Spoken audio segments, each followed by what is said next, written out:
بسم الله الرحمن الرحيم الحمد لله رب العالمين الرحمن الرحيم مالك يوم الدين إياك نعبد وإياك نستعين اهدنا الصراط المستقيم صراط الذين أنعمت عليهم غير المغضوب عليهم ولا الضالين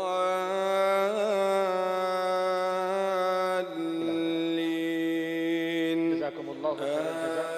آمین۔ پروگرام کی آخری تقریر، پروگرام کی آخری کڑی نہیں بلکہ آخری تقریر فضیلت الشیخ ڈاکٹر وسیع اللہ بن محمد عباس حفظہ اللہ کا خطاب عام بعنوان مثالی ازدواجی زندگی کے رہنما اصول آپ کے سامنے پیش کیا جا رہا ہے۔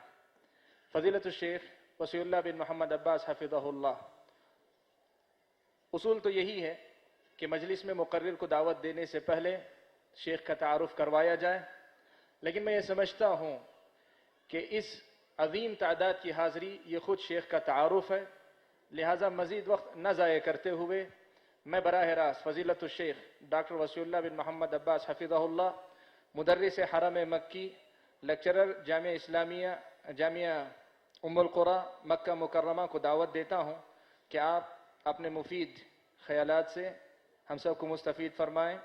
عنوان جیسا کہ آپ نے سنا، مثالی ازدواجی زندگی کے رہنما اصول۔ السلام علیکم ورحمۃ اللہ وبرکاتہ۔ ان الحمد للہ نحمده ونستعینه ونستغفره ونعوذ باللہ من شرور انفسنا ومن سیئات اعمالنا من يهده الله فلا مضل له ومن يضلل فلا هادي له واشهد ان لا اله الا الله وحده لا شريك له واشهد ان محمدا عبده ورسوله يا أيها الذين آمنوا اتقوا الله حق تقاته ولا تموتن إلا وأنتم مسلمون يا أيها الناس اتقوا ربكم الذي خلقكم من نفس واحدة وخلق منها زوجها وبث منهما رجالا كثيرا ونساء واتقوا الله الذي تساءلون به والأرحام إن الله كان عليكم رقيبا يا أيها الذين آمنوا اتقوا الله وقولوا قولا سديدا يصلح لكم أعمالكم ويغفر لكم ذنوبكم ومن يطع الله ورسوله فقد فاز فوزا عظيما أما بعد فإن خير الحديث كتاب الله وخير الهدي هدي محمد صلى الله عليه وسلم وشر الأمور محدثاتها وكل محدثة بدعة وكل بدعة ضلالة وكل ضلالة في النار۔ اللہ رب العزت کا شکر کہ آپ لوگوں کے سامنے بیٹھنے کا موقع ملا۔ ہم سب اللہ کا شکر ادا کریں کہ ہم سب کو ایسی مجلس میں بیٹھنے کا موقع اور توفیق دے رہا اللہ رب العزت کہ جہاں بیٹھنے پر اللہ تعالی ہم سے اپنے فرشتوں کو کہ ہمارا ذکر اپنے فرشتوں کے سامنے فخر سے کرتا ہے، اور اللہ تعالیٰ کی رحمتیں اور فرشتے آ کر کے اس مجلس کو گھیر لیتے ہیں۔ دوسری مجالس اور کچھ ہوں گی جہاں شیطان حاضر ہوتے ہیں، جہاں فساق و فجار ہوتے ہیں، لیکن الحمدللہ ہماری وہ مجلس ہے جس میں اللہ کے فضل سے اللہ کا ذکر، اللہ کے رسول کا ذکر، اللہ کی کتاب کا ذکر، اللہ کے رسول کی حدیث کا ذکر جو اللہ کی طرف سے وحی بن کے آئی اور جو ہم سب کے لیے منبع ہدایت ہے، اس کا ذکر ہو رہا ہے۔ اس وجہ سے انشاءاللہ جیسا کہ پیارے رسول نے فرمایا ہے حفتہم الملائکہ ونزلت علیہم السکینہ، ایسی مجلسوں کو، ایسے مجلس والوں کو فرشتے ڈھانپ لیتے ہیں، اپنی اللہ کی رحمت سے ان کے اوپر سکون اطمینان نازل فرماتے ہیں۔ وَذَكَرَهُمُ اللَّهُ فِي مَنْ عِنْدَهُ، اللہ تعالیٰ اپنے پاس کے فرشتوں کے سامنے ان کا ذکر کرتے ہیں۔ یہ انسان کا بہت بڑا معراج ہے حقیقت میں کہ اللہ تعالیٰ ہم حقیروں کا، ہم اس کے غلام ہیں، وہ ہمارا ذکر اپنے ملأ اعلیٰ میں کر رہا ہے۔ اسی طرح آپ جانتے ہیں عرفات کے موقع پر اللہ تعالیٰ فرماتے ہیں جب پوری دنیا خشوع خضوع کے ساتھ دو کپڑوں میں اور گرد میں اٹے پٹے آتے ہیں اور اللہ کے سامنے اپنی ضرورتیں مانگتے ہیں، استغفار کرتے ہیں، اللہ تعالیٰ فرماتے ہیں جا عبادی جاؤنی شعثا غبرا، ہمارے بندے آئے ہیں پراگندہ بال پراگندہ حال، ہم یہ کیا چاہتے ہیں، اے فرشتوں گواہ رہو ہم نے سب کو معاف کر دیا۔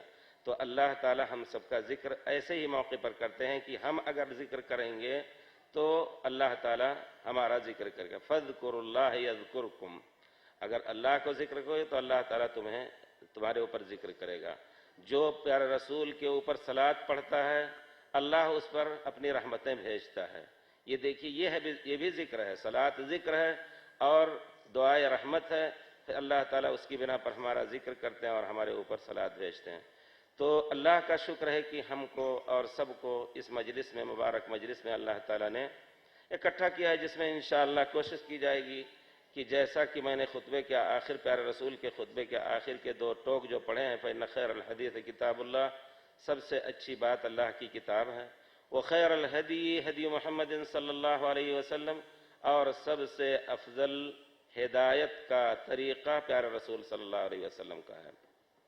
وشر الامور محدثاتها، دین میں نئی چیزوں کی ایجاد سب سے بری چیز ہے، اور ہر بری چیز جو دین میں ایجاد کی جاتی ہے وہ بدعت ہے، اور ہر بدعت گمراہی ہے۔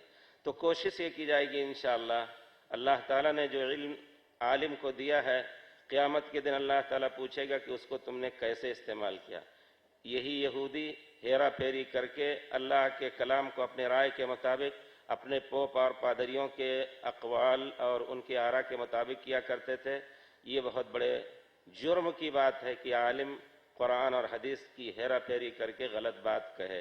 کوشش یہ کی جائے گی کہ انشاءاللہ قرآن و حدیث کی بات ہوگی۔ ابھی آپ لوگ سن رہے تھے ہم سب کے بڑے استاد شیخ انیس الرحمن اور بھائی آر کے کی باتیں، الحمدللہ کوشش یہ ہوتی ہے کئی مجالس میں الحمدللہ ساتھ رہنے کا موقع ملا کہ قرآن و حدیث کی بات ہو انشاءاللہ، جس کے صحیح ہونے میں شبہ نہیں ہوتا ہے۔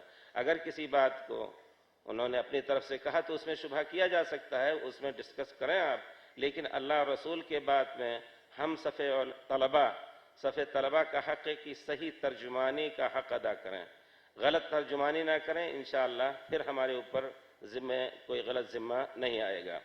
بہرحال جو خطبہ ہم نے پڑھا، اور اکثر ہمارے علماء کرام یہ خطبہ پڑھا کرتے تھے، یہ وہ خطبہ ہے جس کو پیارے رسول صلی اللہ علیہ وسلم جب بھی کوئی ضرورت ہوتی تھی لوگوں کو نصیحت کرنے کی، یا عام طور پر لفظ آتا ہے عربی کا جس کو عربی پڑھنے والے جانتے ہیں، کانا یقرأ صلی اللہ علیہ وسلم کانا یخطب، آپ خطبہ دیا کرتے تھے ان الفاظ کے ذریعے۔ تو اس سے استمرار معلوم ہوتا ہے، کہتے ہیں کانا اگر ماضی پہ داخل ہو تو استمرار کے معنی میں ہوتا ہے، اور اگر مضارع پر داخل ہو تو وہ ماضی بعید میں وقوع کا معنی دیتا ہے۔ بہرحال پیارے رسول اسی خطبے کا اختیار فرماتے تھے عام مجالس میں، اپنی باتوں کے ذکر کرنے سے پہلے۔ اسی طرح خاص طور پہ نکاح کے موقع پر پیارے رسول نے اس کو اختیار فرمایا ہے۔ اس میں آپ ان الحمدللہ نحمدہ ونستعینہ، اللہ ہی کی تمام تعریف، اسی کی تعریف ہے کہ ہم سب کو طاقت دی کہ یہاں آ کر کے سنیں، ہم اسی کی تعریف ہے کہ اس نے الحمدللہ ایسے انتظامات کیے کہ ہم امن و اطمینان کے ساتھ یہ مجلس سجا کر کے سن سکیں الحمدللہ اللہ کی بات۔ الحمدللہ نحمدہ ونستعینہ ونستغفرہ، اس کے بعد آپ 3 آیتیں پڑھتے تھے، خصوصاً ایسے موقع پر جہاں کی لوگوں کا جمگھٹا ہو۔ ان 3 آیتوں کے اوپر اگر ہم ایمان رکھ کر کے عمل کریں تو پوری دنیا امن کا گہوارہ بن سکتی ہے، اور بالاخص شادی کے موقع پر جن چیزوں کی، جن معانی کی یاد دہانی کی گئی ان آیتوں میں، اگر اس پر عمل ہو تو میاں بیوی کے تعلقات، پھر صرف میاں بیوی کے نہیں بلکہ دونوں خاندان کے تعلقات کا استوار رہنا شرعی طور پر ضروری ہے۔ اس میں اختلاف نہیں پڑنا چاہیے، یا اس میں دراڑ نہیں پڑنی چاہیے۔ اگر ذرا سا اختلاف ہوا تو اس اختلاف کو ختم کرنے کی کوشش کرنی چاہیے۔ پیارے رسول صلی اللہ علیہ وسلم شروع فرماتے تھے، یا ایھا الذین آمنوا اتقوا اللہ حق تقاتہ ولا تموتن الا وانتم مسلمون، اے مومنو رب سے ڈرو، اللہ سے ڈرو جس طرح ڈرنے کا حق ہے۔ ولا تموتن الا وانتم مسلمون، آخری دم تک مسلمان ہو کر کے ہی تمہاری جان نکلے۔ یہ نہیں کہ کوئی وقت ایسا کسی مسلمان پر آ سکتا ہے کہ وہ اللہ کی تکالیف یا اسلام کی شریعت اور امور سے وہ بے نیاز ہو سکتا ہے، جیسا کہ بعض گمراہ صوفیہ نے یہ بات کہہ دی، وَاعْبُدْ رَبَّكَ حَتَّىٰ يَأْتِيَكَ الْيَقِينُ، کہ اپنے رب کی عبادت اس وقت تک کرو جب تک تمہیں یقین نہ آ جائے۔ جاہلوں نے بیچاروں نے یقین جو عربی کا لفظ ہے، اور پھر ہمارے ائمہ تفسیر نے جو تفسیر کیا جس میں پیارے رسول نے خود تفسیر فرمائی ہے، اس تفسیر کی جہالت کی بنا پر یقین کا معنی کہ اللہ پر یقین آ گیا۔ اللہ کے بندے اگر اب یقین آیا ہے تو پھر پہلے تم بے یقین تھے۔ ہونا یہ چاہیے کہ جس وقت لا الہ الا اللہ محمد رسول اللہ کا اسی وقت سے اللہ پر یقین آ جائے، تو ان کا یہ معنی لینا بھی غلط ہے، لیکن کہتے ہیں کہ جب یقین آ جائے تو پھر نماز، روزے اور حج زکوٰۃ کسی تکالیف شرعیہ کی ضرورت نہ رہے گی۔ غلط بات بھی کرے تو مرید کو اس کو قبول کرنا ہے، یہ خیال شریعت سے خارج ہے۔ تو وَلَا تَمُوتُنَّ إِلَّا وَأَنْتُمْ مُسْلِمُونَ، تمہاری ایک ایک سانس اسلام کے سانچے میں ڈھلے۔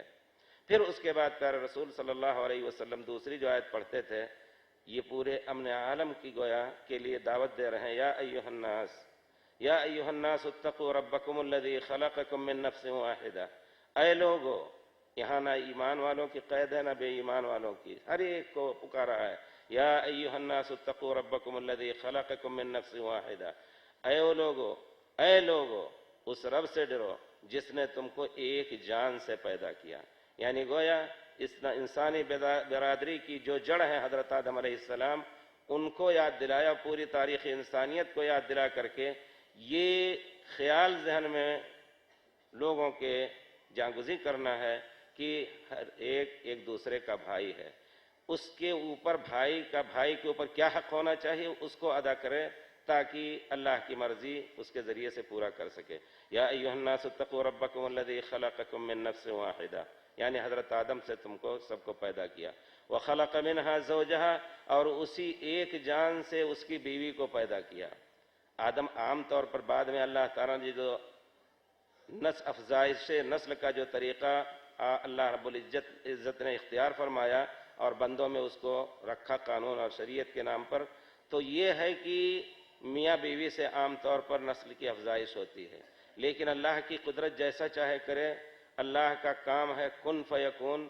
حضرت آدم کو تو اپنے ہاتھ سے بنایا، مٹی کا پتلا بنایا، پھر اس میں روح پھونکی بغیر باپ اور بغیر ماں کے، اور پھر حضرت حوا کو حضرت آدم کے ذریعے سے پیدا کیا، اور پھر تمام دنیا کے لوگوں کو ماں باپ کے ذریعے سے پیدا کیا۔ وَبَثَّ مِنْهُمَا رِجَالًا كَثِيرًا وَنِسَاءً، انہی دونوں کے ذریعے سے پوری دنیا بھر دی مردوں اور عورتوں سے۔ وَاتَّقُوا اللَّهَ الَّذِي تَسَاءَلُونَ بِهِ وَالْأَرْحَامَ، یہاں عورتوں اور مردوں کا ذکر کر کے اللہ رب العزت نے مسلمانوں کو یا عام لوگوں کو یہ سمجھایا ہے کہ دیکھو، دو جنس انسان مردوں اور عورتوں کی، ان کے بغیر یہ دنیا چل نہیں سکتی ہے۔ جس طرح گاڑی کے دو پہیے ہوتے ہیں، ایک پہیے پہ نہیں چل سکتی، اسی طرح ایک دوسرے کے لیے اللہ تعالیٰ نے ایک کو دوسرے کے لیے اللہ رب العزت نے محتاج کر دیا ہے۔ زندگی اس وقت تک چین سے نہ گزرے گی جب تک ایک دوسرے کے پابند نہ ہو، اور اس پابندی کو سکھانے کے لیے ہمارے انبیاء کرام ہمیشہ آئے ہیں۔ اس کے خلاف جس نے بھی کیا، قوم لوط نے جب ایسا کام کیا غلط جو اللہ کی فطرت کے خلاف رہا، تو اللہ تعالیٰ نے ان کی جعلنا عالیہا سافلہا وامطرنا علیہم حجارۃ من سجیل منضود، اللہ تعالیٰ کہتے ہیں کہ ہم نے ان کی بستیوں کو نیچے سے اٹھا کر کے الٹ کر کے ان کے اوپر زمین سے اوپر اٹھا کر کے پٹک دیا، اللہ تعالیٰ ان کو ہلاک کر دیا۔ تو انسانی فطرت جو شریعت اسلام پر جس پیدا ہوا ہے، اگر انبیاء کے طریقے پر وہ عمل، اسلام گویا تمام انبیاء کا دین رہا ہے، شریعتیں بدلتی رہیں، پیارے رسول کی شریعت اور حضرت داؤد کی شریعت، حضرت ابراہیم کی شریعت، سب کا دین اسلام ہے۔ تو جس نے اس کی مخالفت کی، یقیناً اس نے فساد پیدا کیا، امن کی صورت نہیں رہی۔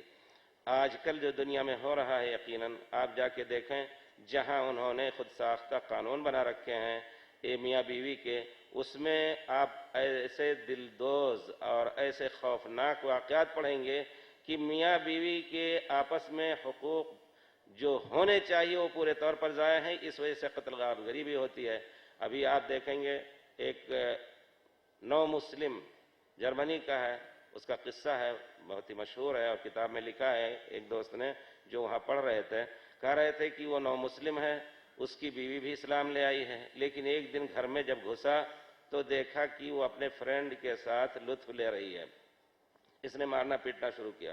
اس نے بھی، یہ اکیلا بیچارہ، وہ اس کا فرینڈ، دونوں مل کر کے میاں بیوی دونوں اس کو مار رہے ہیں. آخر میں اس نے پولیس کو فون کیا، پولیس کو شکایت کی پولیس سے. پولیس نے آ کر کے کہا کہ ہم کچھ نہیں کر سکتے. کہتا ہے اس کو نکالو، ہمارے گھر میں کیوں گھسا ہے؟ تو کہتے ہیں کہ ہم قانون کے تحت اس کو نہیں نکال سکتے کیونکہ وہ تمہاری بیوی کا فرینڈ ہے، وہ اس کا مہمان ہے، وہ نکالے تو نکال سکتی ہے. اب کیا کرے بیچارہ؟ آخر گھر کو چھوڑ کر کے بھاگ گیا باہر. بچے بھی ہیں، اب بچوں کی بھی حقیقت کیا ہو سکتی ہے جب اس طرح زندگی گزر رہی ہے؟ بچے کس کے ہیں اور کس کے نطفے سے ہیں؟ تو دنیا اس طرح کی ہے کہ انہوں نے اپنا قانون بنا لیا ہے کہ نہیں، ہر ایک آزاد ہے، ایک نہیں 50 فرینڈ رکھ سکتا ہے. لیکن حماقت دیکھیے کہ بیوی کے نام سے 2 بیوی نہیں رکھ سکتے، یہ بھی ان کے قانون کے خلاف ہے. لیکن فرینڈ کے نام سے، فرینڈز کے نام سے ہزاروں بھی دوست عورت رکھ سکتے ہیں. اسی طرح مرد بھی، عورت بھی کئی مرد اپنے دوست رکھ سکتی ہے. عجیب ہے یہ. تو بہرحال آپ جانتے ہیں کہ کیا نتیجہ ہوا. وہاں کی خاندانی نظام بالکل ابتر ہو چکا ہے، یا سمجھ لیجئے ناپید ہو چکا ہے. باپ بیٹے کو نہیں جانتا ہے، بیٹا باپ کو نہیں جانتا. اور قانون یہ ہے کہ بچہ اگر گھر میں تنگی محسوس کر رہا ہے، کسی چیز پر دباؤ ڈالا جا رہا ہے، تو فوراً حکومت ان کو اجازت دیتی ہے کہ وہ کہیں بھی جا کر کے زندگی گزاریں. اگر ماں باپ دباؤ ڈالتے ہیں تو خود ان کو جیل میں ڈال دیا جائے گا. تو انسان مجبور ہے الہی قانون کا یقیناً. اللہ تعالیٰ نے فرمایا یا ایھا الناس اتقوا ربکم الذی خلقکم من نفس واحدہ وخلق منها زوجها وبث منهما رجالا كثيرا ونساء واتقوا الله الذي تساءلون به. اس رب سے ڈرو جس سے اپنی حاجتیں مانگتے ہو. والارحام، اور صلہ رحم کا خیال کرو. رحم رشتہ داری کا خیال کرو، رشتہ داری کی حفاظت کرو، رشتہ داری کے حقوق دو. والارحام ان اللہ کان علیکم رقیبا، ان اللہ کان علیکم رقیبا، اللہ تمہارے اوپر نگہبان ہے. یہ آیت میں اس آیت کے آخر میں ان اللہ غفور الرحیم نہیں کہا گیا، ان اللہ رؤوف الرحیم نہیں کہا کہ اللہ تعالیٰ بخشنے والا رحم کرنے والا. یہاں دھمکانے اور ڈرانے کے الفاظ استعمال کے. دیکھو اللہ تعالیٰ نگہبان ہے. ذرا سی اگر تم نے غلطی کی، اگر اپنے برادری کا خیال نہیں کیا، جو سب ایک دوسرے کو ستاتے رہے، تو جان لو کہ اللہ تعالیٰ تمہارے نگہبان ہے، تمہارے ایک ایک عمل کا حساب لے گا. اسی طرح اگر تم نے رشتہ داری کا خیال نہیں کیا تو رشتہ داری قیامت کے دن، جیسا کہ حدیث شریف میں آئی ہے، حدیث شریف میں آیا ہے کہ رشتہ داری قیامت کے دن کھڑی ہو کر کے اللہ کے سامنے شکایت کرے گی کہ اللہ تعالیٰ فلاں نے مجھے کاٹا تھا. اللہ تعالیٰ فرمائیں گے اما ترضین، تمہیں یہ چیز راضی نہیں کرتی کہ جس نے تم کو کاٹا، جس نے تم کو جدا کیا، اس کو میں اپنے سے جدا کر دوں، اور جو تم کو ملاتا ہے میں اس کو اپنے سے ملاؤں. دیکھیے رشتہ داری کا بہت بڑا حق ہے صلہ رحمی کا. اور صلہ رحمی اس موقع پر جب خاص طور پر آپ پیارے رسول صلی اللہ علیہ وسلم اس کو نکاح کے موقع پر خطبہ نکاح میں آیت پڑھتے تھے تو گویا 2 خاندانوں کو تو ایک جان ہو جانا ہے. اب ایک دوسرے، ایک شرق کے ہوں، ایک غرب کے ہوں، شمال کے ہوں، جنوب کے ہوں، جب 2 دل میاں اور بیوی کے اکٹھے ہوئے تو دونوں خاندان کے دل کو اکٹھا ہو جانا چاہیے. یہ ہے اسلامی آداب اور یہ ہے سنہرے قواعد اسلام کے کہ ان کا اعتبار رکھنا ہے. رشتہ داری کا خیال یہ کہ جب ضرورت پڑے تو ان کی مدد ہو. کوئی ان میں سے غریب ہو، ہر ایک اپنے رشتہ داری کا اگر خیال کرنے لگے تو یقیناً اس دنیا میں لوگوں میں خوشحالی آئے گی. لیکن بہرحال بہت سے قوانین، بہت سے ایسے امور ہیں شریعت کے جن پر ہم یقیناً جن پر عمل نہیں کرتے ہیں اور ان کو اکثر چھوڑے ہوئے ہیں. کہ بھائی اپنا بھائی ہے، غریب بیچارہ بھوکھوں مر رہا ہے، لیکن جا کر کے مالدار سے مل کر کے اس کی مدد ہو سکتی ہے، اپنے بھائی کی مدد نہیں کر سکتا. اپنے بھائی کی لڑکی بے شادی پڑی ہوئی ہے، دور جہاں کہیں ہو سکتا ہے، جیسے کہ حدیث شریف میں ہے کہ کسی نسب نامے اور حسب نامے کی بنا پر یا مال کی وجہ سے شادی کی جاتی ہے، جا کے وہاں سے شادی کی جاتی ہے، اپنے بھائی کی لڑکی چھوڑی جاتی ہے. تو کہنے کا مطلب یہ ہے کہ اللہ تعالیٰ نے اس آیت کریمہ میں رحم اور صلہ رشتہ داری کا خیال رکھنے کا فرض کیا ہوا ہے. اللہ نے حکم دیا کہ اس کا خیال رکھو. جو کچھ حقوق ہو سکتے ہیں ان کے جاننا بھی واجب ہے اور ان پر عمل کرنا بھی واجب ہے. خصوصاً نکاح کے موقع پر جب آپ یہ آیت پڑھتے تھے تو اس کا معنی یہ ہوتا تھا کہ اب صرف میاں بیوی کا دل نہیں اکٹھا ہو رہا ہے، تم سب کے دل اکٹھا ہو جانے چاہیے. پھر تیسری آیت جو پڑھتے تھے پیارے رسول صلی اللہ علیہ وسلم، یا ایھا الناس اتقوا یا ایھا الذین آمنوا اتقوا اللہ وقولوا قولا سدیدا یصلح لکم اعمالکم. اے مومنو، اللہ سے ڈرو. ڈرنے کا تقاضا یہ ہے کہ آپس میں درست اور محبت کی بات کرو. وقولوا قولا سدیدا، درست بات بہت ہی جامع قرآن اور حدیث کے الفاظ ہوتے ہیں. اگر آپ نے کسی اپنے بھائی کو دیکھا کہ وہ کسی کو گالی گلوچ دے رہا ہے، آپ کے گھر کا ہے، آپ کے خاندان کا، آپ اس کی مدد نہ کریں. قول سدید یہ ہے کہ کہہ دیں اپنے بھائی سے کہ بھائی تم غلطی پر ہو. قول سدید یہ ہے، فعل سدید بھی اس کے ساتھ آئے گا دوسرے مراحل میں، کہ اس کا ہاتھ پکڑ کر کے آپ اس کو کسی بھائی پر ظلم کرنے سے روک دیں. قولوا قولا سدیدا، ذکر اذکار کرتے رہو، اللہ کا ذکر کرتے رہو. اللہ کا ذکر کرو گے اس سے تمہیں تزکیہ ملے گا. قول سدید تمام اقوال حسنہ، اقوال شرعیہ کا حامل یہ ایسا مبارک لفظ ہے، اور قرآن کریم اور حدیث کے الفاظ اسی طرح جامع ہوا کرتے ہیں. وقولوا قولا سدیدا، نرم بات کہو. جس بات کو جتنا وزن دینے کا حق ہے اتنا ہی وزن دو. بات کو بتنگڑ بنا کر کے اور پھر آپس میں اختلاف، شقاق اور نفاق نہ پیدا ہونے پائے. اب آپ جانتے ہیں شادی کے موقع پر ذرا سی بات ہوتی ہے اس کو بہت کچھ بنا لیا جاتا ہے اور اس میں اختلاف ہوتا ہے. کیوں ایسی بات کہے جس سے کسی کی دل آزاری ہو؟ بہت کچھ سوچ سمجھ کر کے آدمی کو بولنا. قولوا قولا سدیدا.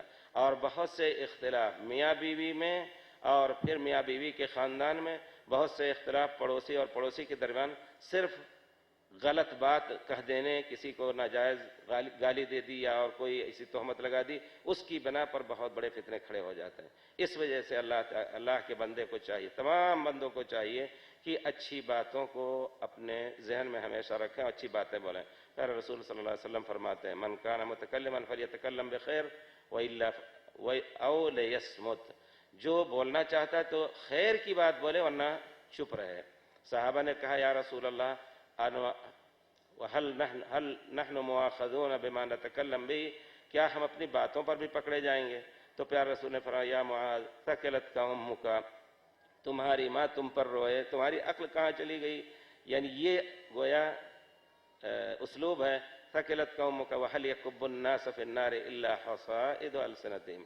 بہت سے لوگ جہنم میں صرف اپنی زبان کی وجہ سے کہ اس سے غلط باتیں کہہ کر کے، جیسے کوئی ہوتا ہے گھاس کاٹتا ہے نا، اس میں کسی اچھی چیز کی تمیز کرتا ہے بری چیز کا، اسی طرح وہ بولتے رہتے ہیں، اس کی وجہ سے وہ جہنم میں جائیں گے.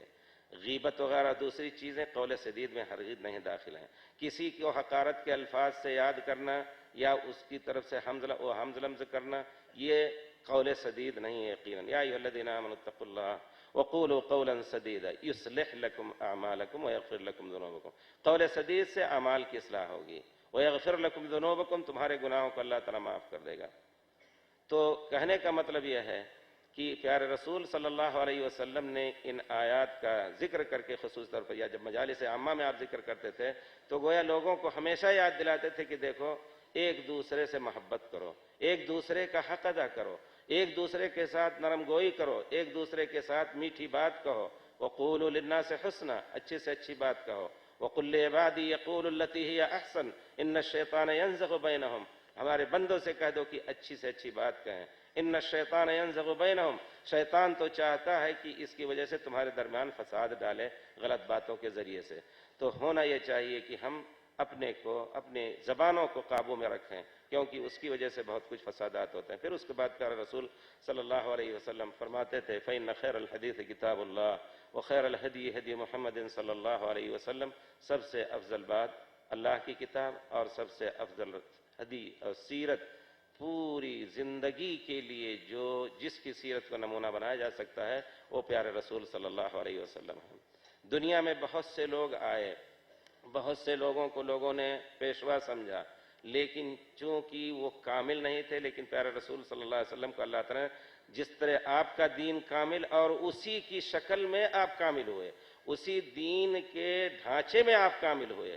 آپ کے بارے میں پوچھا کسی نے حضرت عائشہ سے کہ پیارے رسول کے خلق اور اخلاق، عام عبادت اور عبادات، معاملات اور دوسرے معاملات کے بارے میں آپ کے بارے میں بتائیں کہ کیا طریقہ تھا پیارے رسول صلی اللہ علیہ وسلم کا.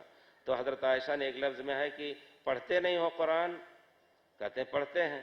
تو حضرت عائشہ نے کہا کان خلقہ القرآن، قرآن میں ہے نون والقلم وما یسطرون ما انت بنعمت ربک مجنون انک لعلی خلق عظیم. اے پیارے رسول آپ بہت بڑے اخلاق کے مالک ہیں، اللہ نے آپ کو مالک بنایا ہے. تو قرآن پڑھتے تو یہ معلوم ہو جاتا، گویا قرآن ہی سے آپ نے اللہ تعالیٰ نے دین کو مکمل کیا، قرآن اور سنت سے، اور اسی سے آپ کی زندگی اور آپ کی سیرت بھی کامل ہوئی. اس وجہ سے دنیا میں اگر کوئی شخص اس لائق ہے جس کو دیکھنا ہو ایک غریب کی حیثیت سے جو پیٹ پر پتھر باندھ رہا ہے، کس انداز سے زندگی گزاری ہمارے رسول صلی اللہ علیہ وسلم نے، تو پیارے رسول کو دیکھے.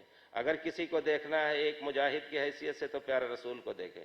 ایک فاتح کی حیثیت سے دیکھنا ہو تو پیارے رسول کو دیکھے کہ وہی شہر مکہ جس نے آپ کو نکال پھینکا تھا، وہی شہر مکہ والے جنہوں نے آپ کو دھکا دیا تھا اور قتل کرنے کا، شہید کرنے کا آپ کے فیصلہ کر لیا تھا، جب آپ کو اللہ تعالیٰ نے مکے پر فتح دی تو آپ نے سب کو معاف کر دیا. یہ ہے ایک فاتح کی کا کامل اخلاق کہ آپ نے موقع پا کر کے دل میں غصے کی تشفی نہیں کی کہ ان کو قتل کر کے ایک ایک کر کے ختم کر دے، نہیں، سب کو معاف کر دیا پیارے رسول صلی اللہ علیہ وسلم نے. اسی طرح آپ کو اگر دیکھا جائے ایک بھائی کی حیثیت سے تو آپ اچھے سے اچھے ایک بھائی کا حق ادا کر رہے ہیں. آپ کو دیکھا جائے ایک حاکم کی حیثیت سے تو اللہ کے فضل سے اللہ تعالیٰ نے آپ کی نگرانی فرمائی اور پوری امت کے لیے آپ کو اسوہ بنایا کہ کس طرح طاقت پا کر کے اور لوگوں پر حکومت کس طرح کرے اور کن تعلیمات سے ان کو چلائے. اسی طرح اگر دیکھنا ہو ایک گھر والے کی حیثیت سے تو پیارے رسول صلی اللہ علیہ وسلم کو دیکھیں کہ جن کی ایک نہیں، دو نہیں، تین نہیں، 9 بیویاں تھیں، آپ ان کے ساتھ کیسے گزارا کرتے تھے. بہت ہی کم عقل ہیں وہ لوگ، ایک بیوی کو نہیں نبھا پاتے ہیں. ہمارے پیارے رسول صلی اللہ علیہ وسلم 9 بیویوں کو کس طرح نبھاتے تھے. تو ہمیں پیارے رسول کی سیرت، فإن خیر الحدیث کتاب اللہ وخیر الہدی ہدی محمد صلی اللہ علیہ وسلم وشر الامور محدثاتها. ان میں کوئی بھی نئی چیز اگر ہم شریعت کے خلاف کر رہے ہیں تو محدث ہو گیا، یقیناً اللہ تعالیٰ کے ہاں وہ قبول نہیں ہوگا. مسائل اس میں کوئی شک نہیں، اللہ تعالیٰ نے انسان مرد کو اور عورت کو ایک دوسرے کا محتاج کیا ہے اور ایسا مجبور کر دیا کہ دونوں کو ایک دوسرے سے سکون ملے گا. جیسا کہ اللہ تعالیٰ نے فرمایا لِتَسْكُنُوا إِلَيْهَا وَجَعَلَ بَيْنَكُمْ مَوَدَّةً وَرَحْمَةً. خود حضرت آدم علیہ السلام کو اللہ تعالیٰ پیدا کیا، وَخَلَقَ مِنْهَا زَوْجَهَا لِيَسْكُنَ إِلَيْهَا فَلَمَّا تَغَشَّاهَا حَمَلَتْ حَمْلًا خَفِيفًا. حضرت آدم علیہ السلام وحشت محسوس کر رہے تھے. دنیا کی پوری نعمتیں، جو کچھ دنیا سے بڑھ کر کے جنت کی جتنی نعمتیں ہو سکتی تھی اس سے لطف اندوز ہو رہے تھے، لیکن کمی رہ گئی تھی جو فطرت کی ایک چیز ہے اس کی تکمیل کے لیے. اس وجہ سے اس کے سکون کے لیے اللہ تعالیٰ نے حضرت حوا کو پیدا کیا. سبحان اللہ. میں ایک مرتبہ شعر پڑھ رہا تھا تو کوئی ایک، شاید چلی گئی ہو، برا نہ مانے، مقدمہ نہ چلا دے ہمارے اوپر، کوئی ایک بزرگ تھی، یعنی کوئی عورت تھی بہت ہی بڑے گھر کی یا بڑے خاندان کی اور بڑے میجارٹی والی تھی. ان کا نام تھا گوہر. تو کہا کہ کسی اچھے شاعر سے، شاید آپ جانتے ہوں گے شعر، انہوں نے کہا کہ میری تعریف میں کچھ شعر کہہ دیجئے. تو انہوں نے جو شعر کہا تو یہ لفظ ادا کیا، کہتے ہیں کہ کون خوشحال ہے اس دنیا میں گوہر کے سوا، سب کچھ اللہ نے دے رکھا ہے شوہر کے سوا. تو یقیناً شوہر کی نعمت یا شوہر اور بیوی کی نعمت دنیا کی ایسی ہے، نہ آدم کو چین آیا جنت میں اور نہ عورت کو چین آ سکتا ہے دنیا میں جب تک ایک دوسرے کے ساتھ مل کر کے نہ رہیں. اور یہ زندگی سکون اور اطمینان کی کب ہوگی؟ جب ایک دوسرے کا درد کا ہم احساس کریں. یقیناً اللہ تعالیٰ نے ہر میاں اور بیوی میں سے ہر ایک کو اللہ تعالیٰ نے ان کے الگ راستے بتائے ہیں کام کے، اور انہی دونوں کے تعاون سے انشاءاللہ یہ دنیا جنت نشاں بن سکتی. ایک غریب آدمی نیک بیوی پا کر کے، آدھا پیٹ کھا کر کے، اچھے اخلاق کی بیوی کو پا کر کے اطمینان کی نیند سو سکتا ہے یقیناً. لیکن ایک شخص ہزاروں کا مالک ہو، سونا تو کھایا نہیں جا سکتا ہے، ہزاروں کلو سونا اس کے پاس ہو، لیکن وہ اس وقت سعادت بیت یا منزل کی سعادت، گھر کی سعادت نہیں پا سکتا ہے جب تک بیوی اس کی راضی نہ ہو اور وہ بیوی سے راضی نہ ہو. یہ ہے پیارے رسول صلی اللہ تعالیٰ نے جو پیارے رسول کو تعلیم دی، اور پیارے رسول نے ہم سب کو تعلیم دی کہ اسی طرح ہونا ہے. یہی مقصد اللہ تعالیٰ کا. جعل بینکم مودۃ ورحمہ، ایک دوسرے کے ساتھ ایسی مودت ہو جائے، محبت، کہ دونوں کو ایک دوسرے کے لیے بے چینی ہو. ورحمہ، دیکھیے یہ لفظ بڑا عجیب ہے، ایک دوسرے پر رحم کرو. اگر شوہر پک کر کے زندگی کے جھمیلوں میں گزار کر کے دن بھر کہیں گیا تھا سر مار کر کے روزی کمانے کے لیے، تو بیوی کو اس پر رحم کرنا چاہیے. گھر میں آتے ہی ہزار تکالیف میں رہ کر کے اگر وہ ہنس مکھ کر شوہر کا استقبال کر لے، تمام اس کے الم و رنج اور جتنے جھمیلے ہیں سب الحمدللہ رفع ہو جائیں گے اور رفع ہو جائیں گے، اس میں کوئی شک نہیں. اسی طرح ایک دوسرے پر رحمت. آپ جانتے ہیں 4 بچوں کو چھوڑ کے گئے. مجھے یاد ہے اچھی طرح کہ کبھی کبھی اللہ تعالی ہم سب کو اچھا رکھے، اللہ کا شکر ہے، تحدث بنعمت اللہ کر رہا ہوں، ایسے موقع پر کرنا جائز ہے کہ ہم سب کی شادی ہوئی ہے، 38 سال ہو رہے ہیں، لیکن انشاءاللہ آدھے گھنٹے کے لیے بھی دونوں میں اختلاف نہیں ہوا. اللہ کا شکر ہے.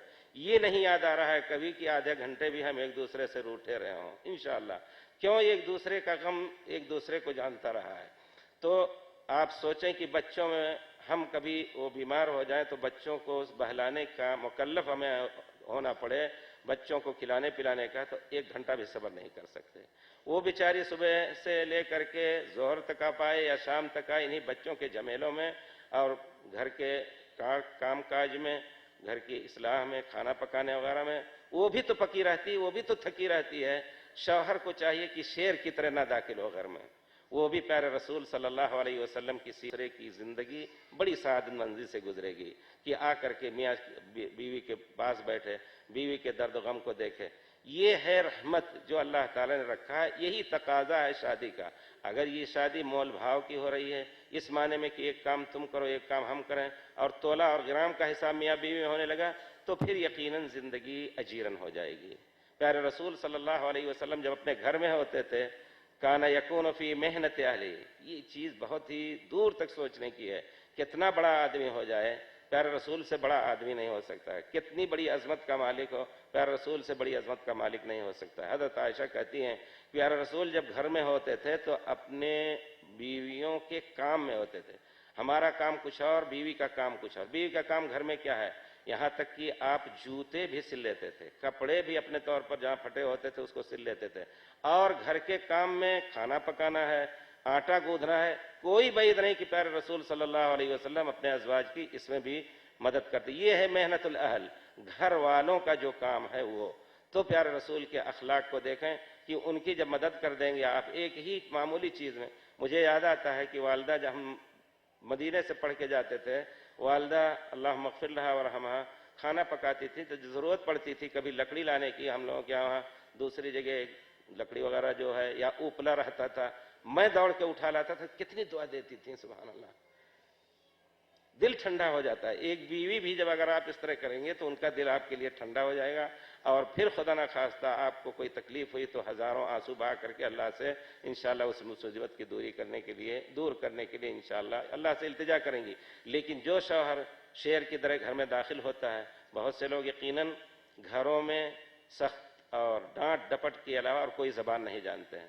بچے بیچارے سہم جاتے ہیں اور وہ ان کے لیے رحمت اور مودت پیش کرنے کے بجائے عذاب کا سبب بن جاتے ہیں. تو ایسے لوگوں کی قربت بھی مکروہ ہو جاتی ہے. لوگ ابھی بھی سوچ سکتی باہر ہی گزارتے تو اچھا رہتا. اس وجہ سے ہمیں چاہیے کہ پیارے رسول صلی اللہ علیہ وسلم کے اسوہ حسنہ پر عمل کرتے ہوئے ایک دوسرے کے حقوق کو ادا کریں. دوسری بات یہ بھی، یہ حق ہے، حق. اور آپ جانتے ہیں اسلام نے عدل کا حکم دیا. ان اللہ یامر بالعدل والاحسان، اللہ تعالیٰ عدل اور انصاف کا حکم دیتا ہے اور اچھے سلوک کرنے کا. تو عدل کا تقاضا یہ ہے کہ آپ ظلم نہ کریں بیوی کے اوپر. کہیں بھی ظلم کرے گا، ایک آدمی اگر ایک بلی کے اوپر ظلم کرتا ہے، ایک عورت نے بلی کے اوپر ظلم کیا، تو یقیناً اس کا نتیجہ آپ سنے ہوں گے. اس کا نتیجہ کیا ہوا کہ تمام نیک اعمال، صالح اعمال کے ہوتے ہوئے بھی اس کو جہنم میں جانا پڑا.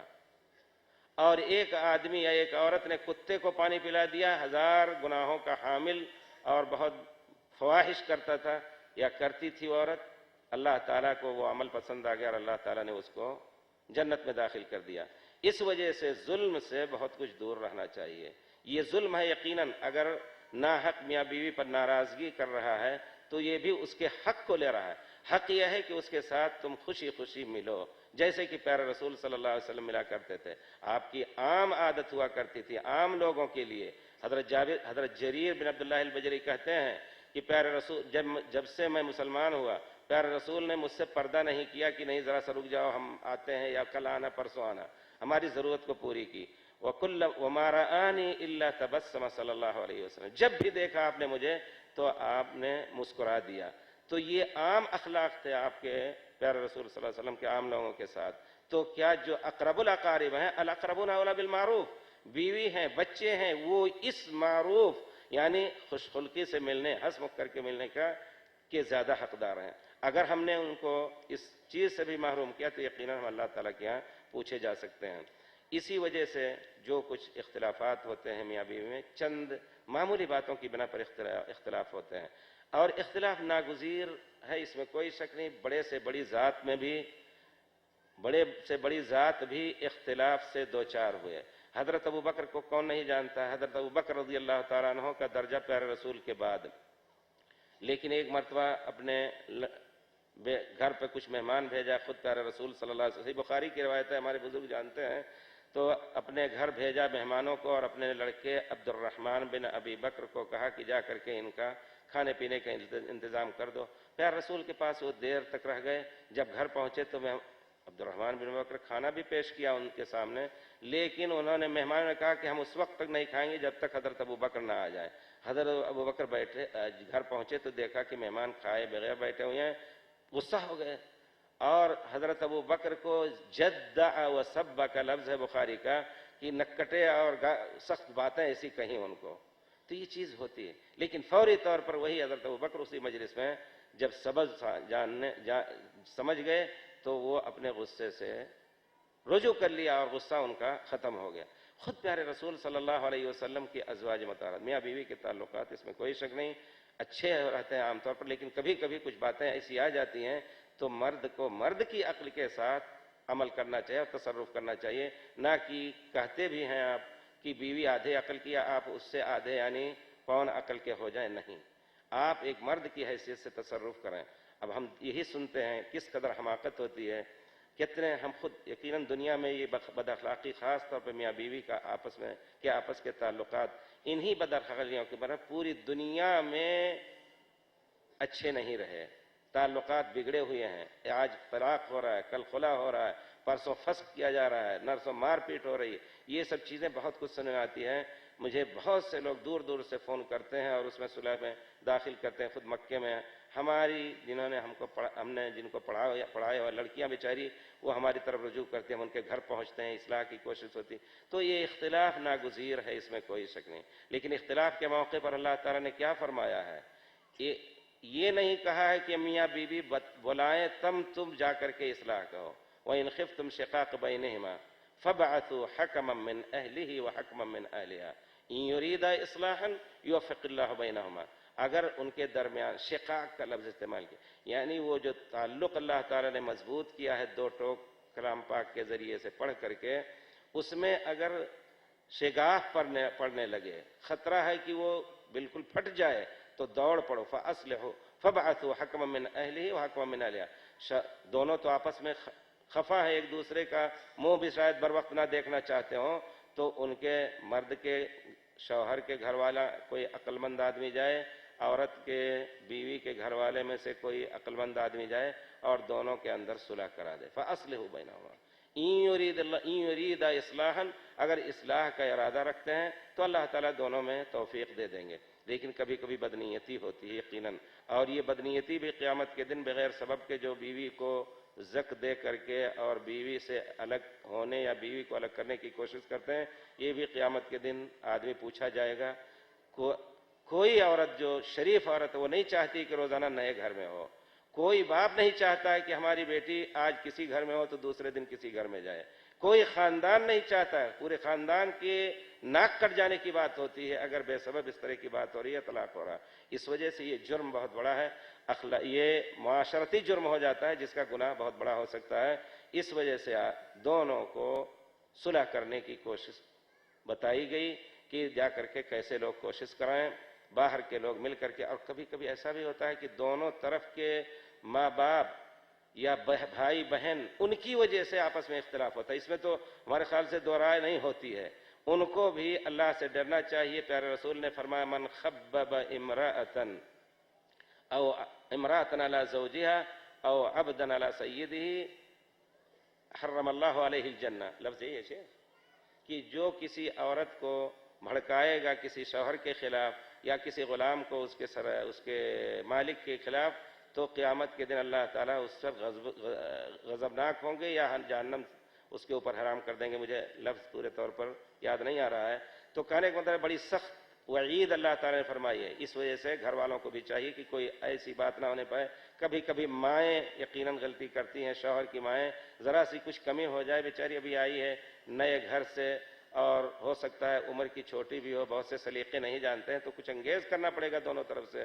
لیکن وہ اپنی عزت کا معاملہ بنا لیتی ہیں اور اپنی حد کی عزت کا شور اٹھا کر کے کہ یہ آئی ہے اور ہمیں ایسا نہیں کیا، ہمیں اس طرح نے اس سے سلام نہیں کیا اور ہمیں پانی نہیں دیا. اس کی بنا پر اطاعت مند سعادت مند لڑکا سعادت مندی سمجھ کر کے پہلے ہی والے میں بھی وہ کہتا ہے تمہیں 1000 طلاق. ابھی کل ہنگامہ ہوا ہے، لوگ اکٹھا ہوئے ہیں، خطبہ مگنی ہوئی ہے، شادی ہوئی ہے، کھانا پینا ہوا ہے اور آج ہی سلسلہ شروع ہو جاتا ہے. اس وجہ سے پیارے رسول کی سنت کے مطابق پیارے رسول خود بیویوں سے ناراض ہوئے. سبحان اللہ. بڑی صحیح بخاری کی روایت ہے لمبی، جس میں ہے کہ پیارے رسول صلی اللہ علیہ وسلم سے وہ لوگ نفقہ زیادہ مانگ رہی تھیں یا آپس میں کوئی ایسے راز کی بات تھی بیویوں کے درمیان. پیارے رسول صلی اللہ علیہ وسلم اس پر اپنی بیویوں پر ناراض ہو گئے. لیکن اسوہ حسنہ دیکھیے کہ آپ نے ان کو نہ سخت سست کہا بلکہ آپ چپ چاپ بیٹھ گئے. بہت بڑے عقل کی بات ہے یقیناً. بیوی اگر ناراض بھی ہو تو مرد اگر چپ ہو جائے تو 1000 چپ 1000 چپ میں سلامتی ہے، اس میں کوئی شک نہیں. دیکھیے جلس رسول اللہ صلی اللہ علیہ وسلم واجماً ساکتاً. آپ چپ چاپ بیٹھے ہیں، عورتیں آپ کے چاروں طرف ہیں. اس درمیان حضرت ابو بکر داخل ہوئے. جب معلوم ہوا کہ ان سب نے مل کر کے پیارے رسول سے کوئی خاص مطالبہ کیا ہے فَأَخَذَ يَجْعُ عُنُقَهَا. حضرت عائشہ کو پکڑ کر کے ان کی گردن میں گھونسا مار رہے ہیں کہ تم پیارے رسول کو تکلیف دے، توزین رسول اللہ صلی اللہ علیہ وسلم، پیارے رسول کو تکلیف دے رہی ہو. حضرت عمر اپنی بیٹی حفصہ کو پکڑ کر کے ان کا گلا گھونٹ رہے ہیں. تو یہ چیز بھی یہاں بہت سے درد دروس ملتے ہیں کہ ماں باپ کو بیٹی کو سنبھال کر کے رہنا ہے. ذرا سا کچھ ملا تو ان کو شے نہیں دینا ہے، ان کو ان کی غلطیوں کا احساس دلا کر کے اور پھر صبر شکر پر زندگی گزارنے کی تلقین ہونی چاہیے. پیارے رسول صلی اللہ علیہ وسلم چپ چاپ بیٹھے تھے. پیارے رسول نے اس کے بعد آپ نے قسم کھا لی. دیکھیے اس 1 مہینے تک بیویوں کے پاس قریب نہ آنے کی قسم کھا لی آپ نے. اعلیٰ پیارے رسول نے قسم کھا لی. وَجَلَسَ فِي مَشْرَبَةٍ. ایک لفظ علیہ، ایک کھجوروں کے درخت کے ذریعے سے چڑھا جاتا تھا، گویا 2 منزلہ تھا، اس میں پیارے رسول اکیلے. اور وہ بھی دیکھیے پیارے حضرت ازواج مطہرات کے گھروں سے مل کر کے تھا. حدیث شریف میں ہے کہ بیوی کو چھوڑنا ہو وَلَا تَهْجُرْهَا إِلَّا فِي الْبَيْتِ. گھر ہی میں چھوڑو، یعنی نگرانی اس کے اوپر نہیں چھوڑ کر کے شہر بدر ہو جاؤ.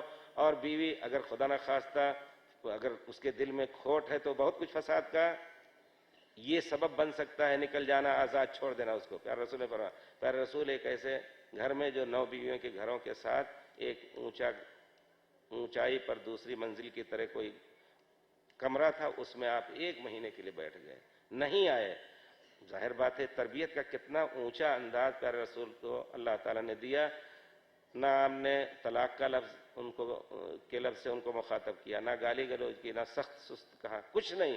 چپ چاپ بیٹھ گئے. پھر اس کے بعد اٹھ کر کے آپ 1 مہینے کے لیے آپ نے قسم کھا لی کہ ان کے پاس نہیں آئیں گے. تربیت کا بہت بڑا اونچا انداز. ہمارے استاد تھے مولانا نذیر احمد صاحب مولوی رحمۃ اللہ علیہ، بنارس میں جب پڑھاتے تھے تو ان کا ایک پوتا تھا چھوٹا سا، تو کسی دن نماز نہیں پڑھا تو اس کو کہتے تھے آج کھانا نہیں دینا. اچھا تھوڑی دیر میں کہتے اچھا کھانا دے دو، پھر اس کے بعد آتا دادا ہم نے کھانا کھا لیا. بولتے ہی نہیں تھے، چپ چاپ. یہ بھی مارنے سے اچھا ہے کہ اس طرح کے انداز سے تربیت کی جائے. چپ چاپ بولتے آج تم سے ہم نہیں جاؤ ہم نہیں بولیں گے تم سے. اب بیچارہ رو رو کر کے بے حال ہو رہا ہے. آخر میں 2 ایک آدمی پکڑ کے رہا، اچھا معاف کر دیا، اب نہیں کرے گا ایسا. تو پیارے رسول صلی اللہ علیہ وسلم چپ چاپ چلے گئے اور وہاں 1 مہینے تک آپ نے ان کے قریب نہ آنے کا آپ نے فیصلہ کر لیا۔ حضرت عائشہ کہتی ہیں کہ میں ایک ایک دن ایک ایک رات گن رہی تھی۔ 29 دن جب ہوئے تو پیارے رسول آئے، تو ہم نے کہا اللہ کے رسول آپ نے 1 مہینے تک ہم لوگوں کے قریب نہ آنے کا فیصلہ کیا تھا، اور آج تو 29 دن ہے۔ پیارے رسول صلی اللہ علیہ وسلم نے فرمایا الشہر 29، یعنی یہ مہینہ یہ 29 کا ہے، 29 کا مہینہ، گویا 1 مہینہ پورا ہو گیا، کیونکہ عربی مہینہ 29 کا بھی ہوتا ہے، 30 کا ہوتا ہے، 31 کا نہیں ہوتا ہے۔ دیکھیے پھر اس کے بعد سب نے ہمیشہ کے لیے جو مطالبہ کرنا تھا، جو ناراضگی کا سبب بنا پیارے رسول صلی اللہ علیہ وسلم کے، اس سے توبہ کر لیا۔ آپ دیکھیں حضرت علی رضی اللہ تعالی عنہ کو بھی پیارے رسول کے پروردہ، پیارے رسول کے داماد حضرت میں یہ کہنا چاہتا ہوں کہ اختلاف ہر ایک کے یہاں ہو سکتا ہے، جو بہت ہی مقدس اور معزز گھرانے ہیں ان میں بھی اختلاف ہو، لیکن اس اختلاف کو شرافت اور اعزاز کے ساتھ ختم کرنا چاہیے، نہ کہ گھناؤنے انداز سے ختم کرنا چاہیے۔ حضرت علی رضی اللہ تعالی عنہ ناراض ہوئے حضرت فاطمہ سے، جا کر کے مسجد کے ایک کنارے مٹی میں لیٹ گئے سبحان اللہ۔ پیارے رسول صلی اللہ علیہ وسلم آئے، حضرت فاطمہ سے پوچھا علی کہاں؟ کہا کچھ تھوڑی سی ہمارے ان کے درمیان بات ہو گئی تھی، ناراض ہو کر کے نکل گئے۔ جب گئے تو پیارے رسول نے دیکھا کہ مسجد کے دیوار سے، باہر کے دیوار سے وہ مٹی میں لیٹے ہوئے ہیں، ان کی پیٹھ میں مٹی سب لگی ہوئی ہے، آپ بیٹھ کر کے اور ان کی پیٹھ کو جھاڑ رہے ہیں اور کہتے ہیں قم یا تراب ابا تراب، اے ابو تراب اٹھو، مٹی والے اٹھو۔ تو پیارے رسول نے ان کو اٹھایا۔ حضرت علی کہتے ہیں کہ مجھے کوئی ابو تراب کہے، یہ سب ابو الحسن نہ کہے اور ابو الحسین نہ کہے، ابو تراب کہے تو یہ سب سے پیارا لقب مجھے ہے، پیارے رسول نے جو دیا ہے، میں چاہتا ہوں کہ لوگ مجھے ابو تراب ہی کہیں۔ تو کہنے کا مطلب وہ بھی ناراض ہو گئے تھے، نہ مار پیٹ، نہ طلاق کا لفظ اور نہ کوئی ایسی بات، گئے تھوڑی دیر میں غصہ ختم ہو گیا اور پیارے رسول نے صلح کرا دی۔ تو یہی طریقہ ہونا چاہیے۔ اگر مرد صرف اپنا وتیرہ یہی بنا لے، میں اللہ کا گواہ کر کے کہتا ہوں، ہمارے مکے میں اللہ کو گواہ کر کے کہتا ہوں، مکے میں ایک دوست ہیں، صالح رفاعی کا نام سنا ہوگا، شاید ادھر آئے تھے کبھی۔ ان کے کسی زمانے میں 3 بیویاں تھیں، تو میں نے کہا اللہ کے بندے، ہم لوگ تو ایک ہی کو نبھانے میں مشکل ہو جاتی ہے، تم 3 کیسے نبھاتے ہو؟ کہا جو چیز چھپی رہے اس کو چھپی رہنے دو۔ ہم نے کہا نہیں کچھ بتاؤ، ہم کچھ درس لیں، عبرت لیں۔ تو کہتا ہے واللہ تینوں اکٹھا ہو کر کے کبھی کبھی کہتے ہیں خول کا لفظ عربی میں جس کو گندا لفظ ہے وہ استعمال کرتی ہیں ان کے لیے، نامرد کی طرح یا اور کچھ، کہتے ہیں کیوں نہیں بولتا ہے، دیکھو اس نے ایسے کہا، اس نے ایسے کہا۔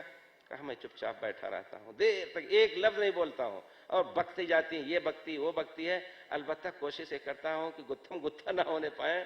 اس کے بعد جب چپ ہو جاتی ہیں، تھک جاتی ہیں، تو میں کہتا ہوں اجازت ہے میں چلا جاؤں، اس پر اور بھڑک جاتی ہیں، کبھی غصہ ہو جاتی ہیں، ہمارا مسئلہ نہیں حل کرتے ہو، تو کہتے ہیں کہ اس کے بعد میں نکل جاتا ہوں اور خود وہ آپس میں صلح کر لیتی ہیں۔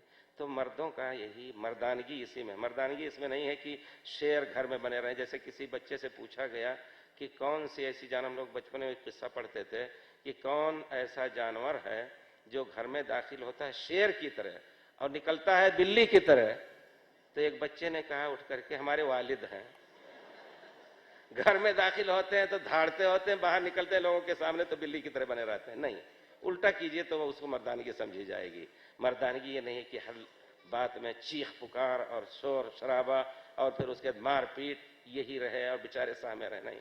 پیارے رسول کے اخلاق کو، پیارے رسول کے اصحاب کے اخلاق کو اختیار کیا جائے، یقیناً ہماری زندگی مودت اور رحمت کا گہوارہ بنے گی، جس کو اللہ تعالیٰ نے شرعی طور پر ہم سب کے لیے پسند کیا ہے۔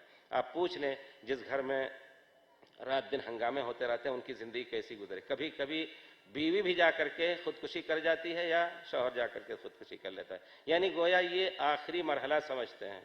اب تو گھبرا کے کہتے ہیں کہ مر جائیں گے، مر کے بھی چین نہ پائے تو کدھر جائیں گے؟ ابھی زندگی میں سوچتے ہو بہت بڑی مصیبت ہے، کل کی مصیبت اور بڑی ہے۔ تو کہنے کا مطلب ہماری یہ ہے مختصر کہ یقیناً ہم اخلاق رسول کو اپنا پیشوا بنائیں، اپنا پیارے رسول کی سیرت کو، اپنی سیرت کو پیارے رسول کی سیرت میں ڈھالنے کی کوشش کریں۔ بیچ میں درمیان میں کچھ غلطیاں ہو گئی تو اللہ تعالیٰ لا یکلف اللہ نفسا الا وسعہا، اللہ تعالیٰ ہر ایک کو اس کی طاقت بھر ہی مکلف کرتا ہے، اللہ تعالیٰ معاف کرے گا۔ لیکن ہم بنیاد ہی بنا لیں شر اور فتنے کی مودت اور رحمت کے بجائے، یقیناً یہ اللہ تعالیٰ کے قانون کے خلاف ہے۔ رہ گئی بات طلاق وغیرہ کی یا خلا کی، یقیناً پیارے رسول صلی اللہ علیہ وسلم نے طلاق کو پسند نہیں کیا ہے، اسی طرح اللہ تعالیٰ نے پسند نہیں کیا ہے۔ طلاق جو تین دیا جاتا ہے اکٹھا، یہ بھی غیر شرعی ہے، آپ یہ سمجھ لیں، لیکن تعزیراً اس کی تنفیذ کرتے ہیں۔ اللہ تعالیٰ فرماتے ہیں، سورہ طلاق کی پہلی آیت ہے، یا ایھا الذین آمنوا اذا طلقتم النساء فطلقوهن لعدتهن واحصوا العدة واتقوا الله ان اللہ سمیع غفور الرحیم، ان اللہ غفور الرحیم، سمیع علیم ہے، غفور الرحیم، حافظ ہیں کوئی؟ ان اللہ غفور الرحیم۔ اے مومنو، اذا طلقتم النساء، عورتوں کو طلاق دو تو ان کی اگر ناگزیر ہو گیا، کوشش کرو ملانے ملنے کی، اگر دونوں کا دل نہیں ملا تو شوہر اگر طلاق دینا چاہتا ہے تو آخری پوائنٹ پہ اجازت ہے، لیکن کیسے؟ ایک طلاق دے کر کے، طلقوهن لعدتهن لوقت عدتهن، تفسیر جا کے پڑھیں کہ ایک طلاق ایک مہینے میں اب عدت شروع ہو گئی، پھر اس کے بعد عورت کسی خاص حالت میں ہوگی، پھر پاک ہوگی، پاکی میں اگر، اور پاکی میں دوسرا طلاق، پھر تیسری پاکی میں تیسرا طلاق، پھر عورت جا کر کے دور ہوگی۔ اور آگے اللہ تعالیٰ نے یہ بھی ہدایت، کس طرح ہم بے ہدایت ہیں، اللہ کی ہدایت سے دور ہیں۔ اللہ تعالیٰ فرماتے ہیں، لا تخرجوهن من بیوتهن ولا یخرجن الا ان یاتین بفاحشۃ مبینہ۔ طلاق کے بعد ان کو گھر سے نہ نکالو۔ جب آپ شرعی طلاق دے رہے ہیں، ایک طلاق دینے کے بعد اللہ تعالیٰ نے چاہا ہے کہ عورت تمہارے ساتھ گھر میں رہے اور تمہارے لیے جو کچھ کر سکے کرے اور ایک دوسرے سے ملیں، آپ کے سینے پہ وہی دال ڈلے گی۔ یقیناً بچے ہیں، بچوں کی وجہ سے بھی 2-4 دن کے اندر اتفاق ہو جائے گا۔ رجوع کا جو اللہ تعالیٰ نے پسند فرمایا ہے، رجوع کر لیں گے انشاءاللہ، پھر اس کے بعد پانی اپنی جگہ پر دوڑنے لگے گا۔ یہ ہے طلاق شرعی، یہ ہے طلاق شرعی۔ پھر اگر خدا نہ خواستہ اسی گھر میں گھر سے نکالنا، آج کل جو بدعنوانیاں یا خلاف ورزی ہوتی ہے اللہ کے حکم کی، کہ فوراً طلاق دیا اور فوراً گھر سے نکال دیا، یا لڑکی والے آ کر کے گھر سے نکال لے جاتے ہیں، یہ سب طرفین سے یہ جرم ہوتا ہے۔ اللہ تعالیٰ کیا سب پوچھے جائیں گے، اس معصوم بچی پر ظلم ہو رہا ہے یا اس لڑکے پر بھی ظلم ہو رہا ہے، اس کو نہیں لے جاؤ، سارا ساتھ میں وہ رہے۔ یقیناً ایسے حالات اگر گزر رہے ہیں طلاق کے بعد، تو کون ایسا ہے اور کون بیوی اور کون شوہر ایسا ہے کہ دونوں پھر 2-4 دن کے اندر بچوں والے ہیں، خاص طور پر بچے سبب بن جائیں گے انشاءاللہ رحمت اور شفقت کے، کہ ایک دوسرے سے توبہ استغفار کر کے مل جائیں گے اور پھر شاید آئندہ طلاق کی نوبت نہ آئے۔ لیکن اگر خدا نہ خواستہ اگر دونوں کے دل میں ایسی کراہت ہے، تو گھر میں رہتے ہوئے جب وہ ایک خاص حالت سے پاک ہوگی تو دوسری پاکی میں اس کو دوسرا طلاق دو، پھر بھی گھر سے نہ نکالو اس کو، گھر میں رہنا ہے۔ اور پھر گھر میں رہنے کے بعد اگر ایک مہینہ دوسرے مہینے میں بھی اتفاق نہیں ہوا تو پھر تیسرا طلاق دے کر کے پھر گھر میں رہنا اس کے لیے جائز نہیں ہوگا، نکل جائے۔ اس کے بعد پھر اس کو واپس آنا جائز نہیں۔ حتیٰ تنکح زوجا غیرہ، اس میں بھی پورے طور پر شرعی مخالفت ہوتی ہے۔ حتیٰ تنکح زوجا غیرہ، جا کر کے جس طرح یہاں سے ایک طبعی طور پر یا آدمی کی طبیعت نفور ہو گئی تو طلاق دے دیا، دوسری جگہ جا کے شادی کر لی، اس نے بھی مہینہ 6 مہینہ یا سال 2 سال 3 سال کے بعد طلاق دے دیا، تو پھر اب یہ شوہر اس سے شادی کر سکتا ہے ورنہ نہیں کر سکتا ہے۔ اور جو طریقہ حلالہ کا رائج کیا گیا ہے، مشکل یہ ہے کہ ہم لوگ مذہب کے پابند ہو کر کے پیارے رسول کے مذہب کو چھوڑ کر کے پیارے رسول کی شان میں بڑی گستاخی کر رہے ہیں۔ پیارے رسول نے فرمایا ہے، لعن اللہ، اللہ کی لعنت ہو، بد دعا دی ہے، یا آپ نے خبر دی ہے کہ اللہ نے لعنت کیا المحلل والمحلل له، جو صرف رات بھر شادی کر لے حلال کرنے کے نام سے، وہ حلالہ نہیں ہوا بلکہ حرامہ ہو جاتا ہے۔ یقیناً جس چیز پہ اللہ رسول نے لعنت بھیجی ہے وہ حرام ہے، اس میں کوئی شے۔ لیکن ہماری قوم مذہب کے نام پر ہمارے امام کو بدنام کر رہی ہے، امام ابو حنیفہ رحمۃ اللہ علیہ کو۔ یہ چیز شرعی ہرگز نہیں ہے۔ اور کیوں ایسی بات بولے یا ایسے تصرفات کرے؟ بیک وقت 3 طلاق کو اللہ کے فضل سے علماء نے 1 طلاق شمار کیا ہے، لیکن بہرحال وہ بھی بہت مسائل مختلف بھی ہیں، اس میں کوئی شک نہیں۔ لیکن راجح مسئلہ یہ ہے کہ ایک مسئلے میں اگر 3 طلاق دیا تو حدیثی کی روشنی میں کہنے کو حق ہے ایک حدیثی اور محدث یا حدیث پڑھنے والے طالب علموں کو، کہ یہ 3 طلاق ایک مجلس کا ایک شمار کیا جائے گا۔ بہرحال اگر اس طرح کا طلاق ہو رہا ہے تو یقیناً فراق، طلاق کے بعد فراق بہت کم ہوگا۔ 1 مہینہ گھر میں رہی، دوسرے مہینہ گھر میں رہی، اکثر حالات میں صلح ہو جاتی ہے۔ ایسے میں ہم نے خود مکے میں اس طرح کا تجربہ کیا، لوگوں کو ہم نے کہا کہ نہیں بچی کو بھیجو، بچی ساتھ میں رہے، 2-1 دن کے اندر تمام معاملات رفع دفع. خصوصاً ہم نے جن لڑکیوں کو پڑھا رکھا ہے وہ مجھ سے بہت سے مسائل ہمیں ان مسائل سے دوچار کرتے ہیں، اور کچھ ایسی بات بھی ہوتی ہے کہ پڑھ کر کے لڑکیوں کے ذہن کچھ اور ہی ہو جاتے ہیں، بڑکپن کا احساس ہو جاتا ہے اس وجہ سے، اور خود وہ دن بھر جا کے پڑھا رہی ہے تو کس کے لیے کون کھانا پکائے، یہ بھی مسائل ہوتے ہیں. اے روشنی تبا تو برمن میرا سودی، ہم نے سوچا تھا کہ لائے گی فراغت تعلیم، کیا خبر تھی کہ چلا آئے گا الہاد بھی ساتھ. تو یہ فساد بھی آ رہا ہے پڑھ کر کے. بہت سی لڑکیاں ایسی بھی ہوتی ہیں کہ شوہر کی خدمت سنت رسول کے مطابق کرنے کے بجائے وہ شوہر ہی کے اوپر سوار ہونا چاہتی ہیں. دونوں طرف سے تالی ایک ہاتھ سے نہیں بجتی ہے، لیکن کبھی کبھی ایک ہاتھ سے بھی مار کر کے ظلم کیا جاتا ہے. ظلم نہ ہونے پائے، آخری مرحلے میں طلاق ہو اور اس کو بھی شرعی طریقے پر ہو تو بہت کم واقعات فراق کے ہوں گے. وہی طلاق انشاءاللہ پھر اجتماع اور اتفاق اور مودت اور رحمت کا سبب بن جائے گا. خلا کی بھی یہی شکل ہے یقیناً. پیارے رسول نے فرمایا ہے ایما امرأۃ طلبت طلاقها لفظ کیا ہے شیخ ذرا بتائیے گا. کسی سبب کے بغیر کسی عورت نے طلاق طلب کیا لم ترح رائحۃ الجنہ، جنت کی خوشبو نہیں پائے گی. اگر بغیر سبب کے وہ کہتی ہے کہ ہم تمہارے پاس رہنا نہیں چاہتے ہیں. ہاں کچھ حالات ایسے بن سکتے ہیں کہ عورت کسی حالت میں دل اس کا جڑ نہیں سکتا، دل پھٹ گیا اب دونوں کا، اور شوہر بیچارہ کبھی کبھی ایسے حالات میں اس پر مر رہا ہے، اس کے باوجود بھی وہ چھوڑ سکتی ہے، کیونکہ جب تک دونوں کے دل نہ ملے تب تک شادی کا معنی حاصل ہی نہیں ہوا. مودت اور رحمت نہ ہو تو اگر ایک طرف سے بھی ہو تو دوسرے طرف سے وہ چیز نہیں پائی جاتی ہے. اس وقت آخری پوائنٹ پر خلا کا حکم دیا جاتا ہے. خلا کا حکم اور خلا کی مشروعیت، لیکن اس میں بھی بہت کچھ ظلم ہوتا ہے. حقیقت یہ ہے کہ خلا میں مرد کبھی جب نہیں چھوڑنا چاہتا ہے، مکے میں مدینے میں شیخ جانتے ہیں ایک عورت کا، ہمارے شیخ کی لڑکی کا خلا کا مسئلہ تھا، تو اس کا شوہر کہتا ہم اس کو نہیں چھوڑیں گے یہاں تک کہ ایک ایک بال کی قیمت 1,000,000 نہ دے دے. یہ بھی غلط ہے. آپ دیکھیں گے سنت رسول کے مطابق جس کا خلاصہ یہ ہے کہ شوہر کو خلا میں وہی کچھ لینے کا حق ہے جو مہر میں، اگر ہدیے میں دے دیا ہے تو لینا اس کا صحیح نہیں ہے، مہر میں جو کچھ دیا ہے اسی کو لے سکتا ہے. جمیلہ بنت ابی سلول حضرت ثابت ابن قیس کی زوجہ پیارے رسول کے پاس آئیں تو انہوں نے اپنی کراہت اور کچھ اسباب کا ذکر کیا. آخر میں پیارے رسول نے صلح کرانے کی کوشش کی تو انہوں نے کیا لفظ استعمال کیا؟ آخری لفظ یا رسول اللہ لا یجتمع رأسی و رأس ثابت، ان کا سر اور ہمارا سر اکٹھا ہو ہی نہیں سکتا ہے. انی اکرہ الکفر فی الاسلام، اسلام کی حالت میں کفر کا خطرہ ہے میرے اوپر کہ میں کفر نہ کر جاؤں. تو جب دیکھا پیارے رسول نے کہ مسئلہ بالکل آخری حد پہ پہنچ چکا ہے تو پیارے رسول نے فرمایا کہ تم ان کو وہ باغیچہ واپس کر سکتی ہو جو انہوں نے تمہیں مہر میں دیا ہے. کہتی ہے اللہ کے رسول نام و زیادہ، وہ بھی دے دوں گی، اپنی طرف سے بھی کچھ دے دوں گی. پیارے رسول نے فرمایا اما زیادۃ فلا، زیادہ نہیں دینا ہے، زیادہ نہیں، کیونکہ ایک تشریح ہو رہی ہے. پہلا خلا تھا جیسا کہ بعد روایتیں میں اول خلع فی الاسلام خلع ثابت ابن قیس، پہلا خلا ہو رہا ہے اور اس سے ایک شریعت بن رہی ہے. پیارے رسول صلی اللہ علیہ وسلم نے فرمایا اما زیادۃ فلا، زیادہ لینا اور زیادہ دینا جائز نہیں ہے. لیکن لوگ اس میں بھی بہت کچھ ظلم کرتے ہیں.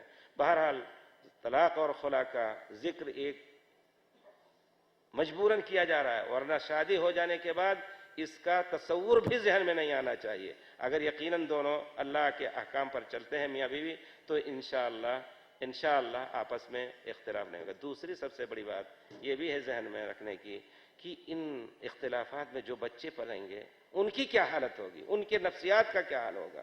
یقیناً ایسے بچے دیکھے گئے ہیں، ہم خود اپنی آنکھوں سے دیکھ رہے ہیں، جس کی ماں اور باپ آپس میں لڑتے رہے ہیں، ہمارے پڑوس میں تھے، اور وہ ماں چھری اٹھا کر کے اس کو مارتی تھی.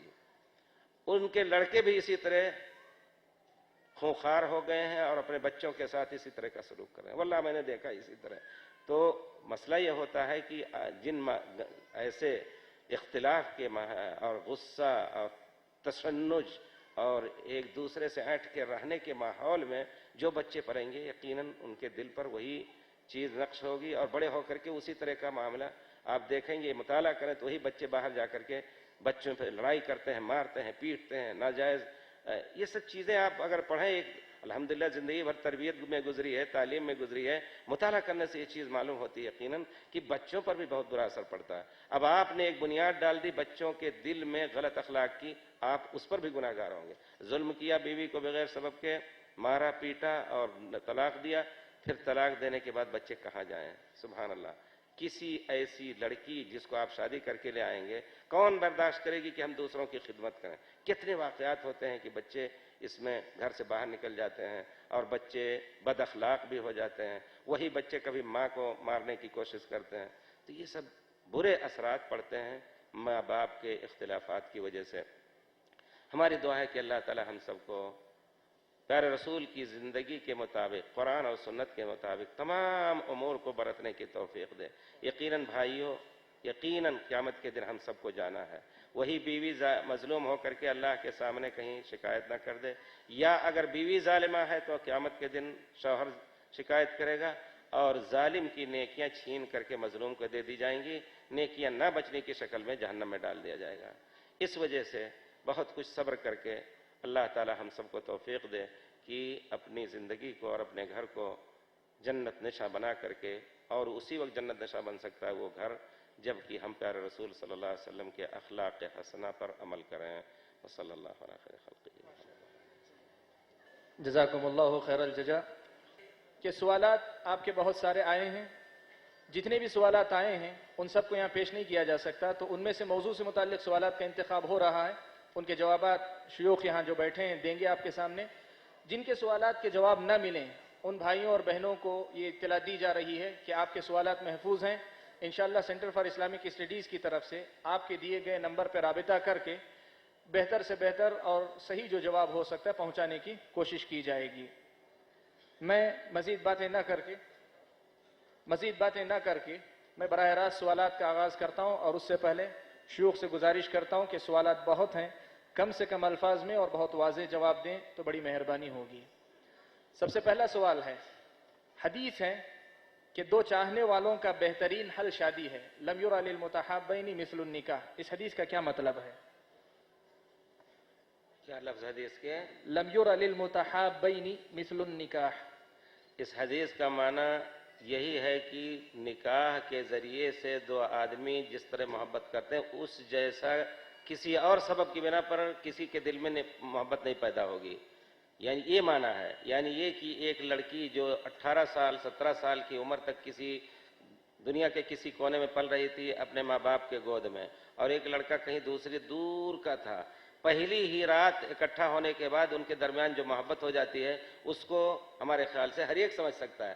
تو نکاح سے بڑھ کر کے محبت پیدا کرنے والی دو آدمیوں کے درمیان، اور اس سے مزید آپ سمجھیں کہ ان دونوں خاندانوں کے درمیان نکاح سے بڑھ کر کے کوئی چیز نہیں ہوتی۔ کوئی اور اگر ذریعہ استعمال کیا جائے تو وہ چیز نکاح کے برابر محبت پیدا کرنے والی نہیں ہوگی، یہ معنی ہے اس کا۔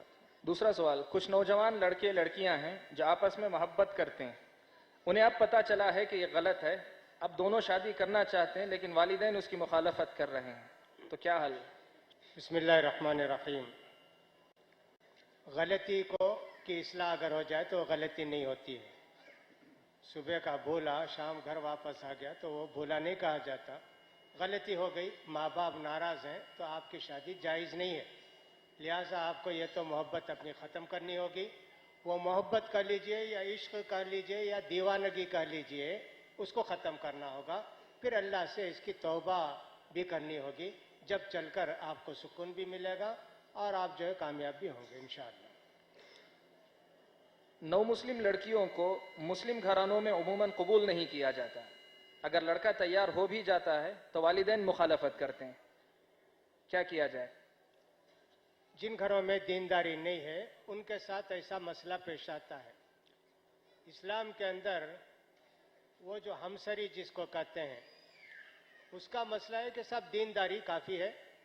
حضرت عبد الرحمن بن عوف کی بہن حضرت بلال سے بیاہی گئی۔ حضرت بلال حبشہ کے رہنے والے اور حضرت عبد الرحمن بن عوف قریش کے خاندان کے، ویسے کتنے لوگ تھے، لیکن ہم دیکھتے ہیں کہ صاحب انہوں نے قبول کیا، تو لہٰذا جو لڑکیاں مسلمان ہو گئی ہیں اور کوئی مسلمان لڑکا ان سے شادی کرنا چاہتا ہے تو ماں باپ کو اس رشتے کو روکنے کا کوئی حق نہیں ہے. اگر وہ یہ کہیں کہ صاحب وہ مسلمان نہیں ہے، ثابت کر سکیں وہ منافق ہے، وہ دھوکہ دے رہی ہے، اور بات ہے. اس لیے ہم نے کہا تھا کہ صاحب وہ ماں باپ کی اور صاحب ان کے باپ کی رضامندی اور لڑکی کی رضامندی، اسباب دیکھیں کہ کیوں ناراض ہوتے ہیں.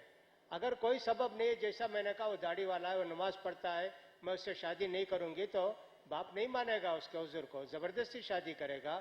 اسی طرح ہم یہاں کہہ سکتے ہیں کہ ماں باپ اگر تیار نہیں بھی ہیں تو کوئی بات نہیں، لڑکا شادی کرے گا. حضرت عبداللہ بن عمر کے تعلق سے آتا ہے کہ صاحب ان کی بیوی غلط تھی، حضرت عمر نے بار بار طلاق دینے کے لیے کہا تو طلاق نہیں دیتے تھے. قضیہ اللہ کے رسول کے پاس گیا تو اللہ کے رسول نے فرمایا طلاق دے دو، اس لیے کوئی لڑکی اس لائق نہیں تھی. جیسا کہ حضرت ابراہیم علیہ السلام کے قصے کے اندر آتا ہے کہ حضرت اسماعیل علیہ السلام کی بیوی اس لائق نہیں تھی تو حضرت ابراہیم نے طلاق دلا دی. لہذا اس کو، لڑکے کو حق ہے ایسی لڑکی سے جو مسلمان ہوئے شادی کرنے کا، اس کے ماں باپ کو انکار کرنے کا حق ان کو نہیں ہے. انشاءاللہ یہی ٹھیک معلوم ہوتا ہے. جی. 2 سوال ہیں ایک دوسرے سے ملے ہوئے. ایک صاحب پوچھتے ہیں کہ ہماری شادی لو میرج تھی، یعنی رجسٹرڈ میرج ہم نے کیا تھا، اب پتہ چلا ہے کہ وہ غلط تھی، تو اس کا کفارہ کیا ہے؟ اور اسی سے متعلق ایک دوسرا سوال ہے، کہتے ہیں کہ لو میرج ہوئی تھی ہمارے، اب اس سے جو ہمارے بچے ہیں ان کا کیا حکم ہے؟ امام ابو حنیفہ رحمۃ اللہ علیہ ایک میں نے فقہ حنفی کہی ہے. فقہ حنفی کے اندر جو بات لکھی گئی ہے اس کا لوگ غلط استعمال کرتے ہیں. امام ابو حنیفہ اور امام ابو یوسف رحمۃ اللہ علیہ کہتے ہیں کہ اگر لڑکی بالغ ہے اور عقل مند ہے، وہ کسی کو پسند کر لیتی ہے اور لڑکا اس کے لائق ہے تو شادی جائز ہے. اگر اس کا سرپرست پسند نہیں بھی کرتا ہے تو کہتے نہیں، وہ تو ایک اخلاقی فرض ہے جو ولی کو دیا گیا ہے، ورنہ جو رشیدہ بالغہ ہے یا ایک عاقلہ بالغہ لڑکی وہ شادی کر لی تو اس کی شادی ہو جاتی ہے. ایسے فتویٰ ہے. امام محمد رحمۃ اللہ علیہ کہتے ہیں نہیں، یہ شادی اس وقت منظور ہو جائے گی یا کہ نافذ ہوگی جبکہ اس کا ولی راضی ہو جائے. لہٰذا اس فتوے کو استعمال کرتے ہوئے ہم کہیں کہ صاحب یہ جن لوگوں نے لو میرج کیا ہے وہ اپنے گارڈین کو تیار کر لیں، ان سے معافی مانگ لیں اور وہ راضی ہو گئے تو انشاءاللہ نکاح ٹھیک ہے. ہم نے یہ نہیں کہا تھا کہ صاحب اس سے پیدا ہونے والے لڑکے حرام ہیں، یہ تو نہیں کہا، لیکن کچھ علماء نے ضرور یہ فتویٰ دیا ہے کہ صاحب ایسے بچوں کا نسب بھی ثابت نہیں ہوگا جو کہ بغاوت کر کے اس طرح کر لیتے ہیں. ہم اس کے قائل نہیں ہیں، ہم تو کہتے ہیں نسب ان کا ہے، وہ حلال بچے ہی ہیں. شرط یہ ہے کہ صاحب جو ان کے گارڈین لڑکی کے وہ راضی ہو جائیں انشاءاللہ. کیونکہ حدیث شریف میں لا نکاح الا بولی و شاہد عدل، بغیر ولی کے یا 2 شاہد کے نکاح نہیں ہو سکتا. یعنی لڑکی کے، لڑکا کے لیے ولی کی ولایت یا ولی کے ہونے کا کی شرط نہیں ہے.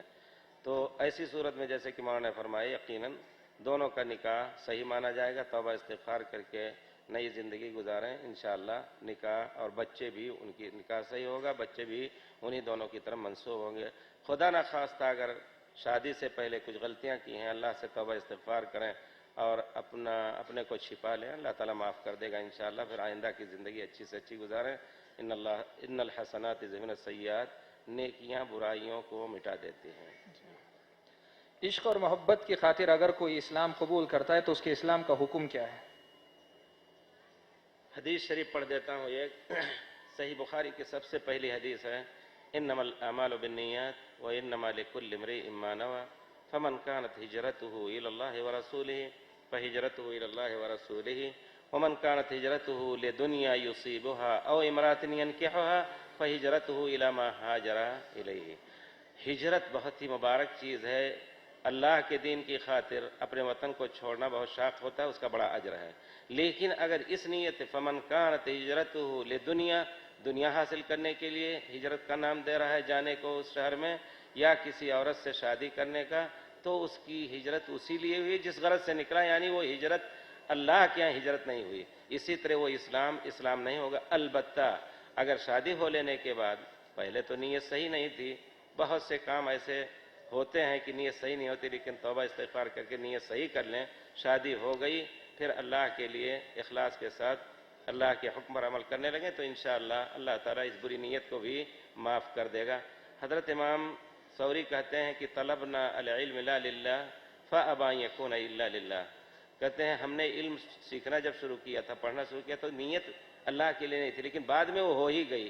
تو ایسی چیز ہے اگر توبہ استغفار کر کے اور صحیح زندگی گزارنے لگتے ہیں انشاءاللہ تو وہ نیت اللہ تعالیٰ معاف کر دے گا، بری نیت۔ جی کیا اسلام میں جوائنٹ فیملی کا رواج ہے؟ جی جوائنٹ فیملی بتائیں سے۔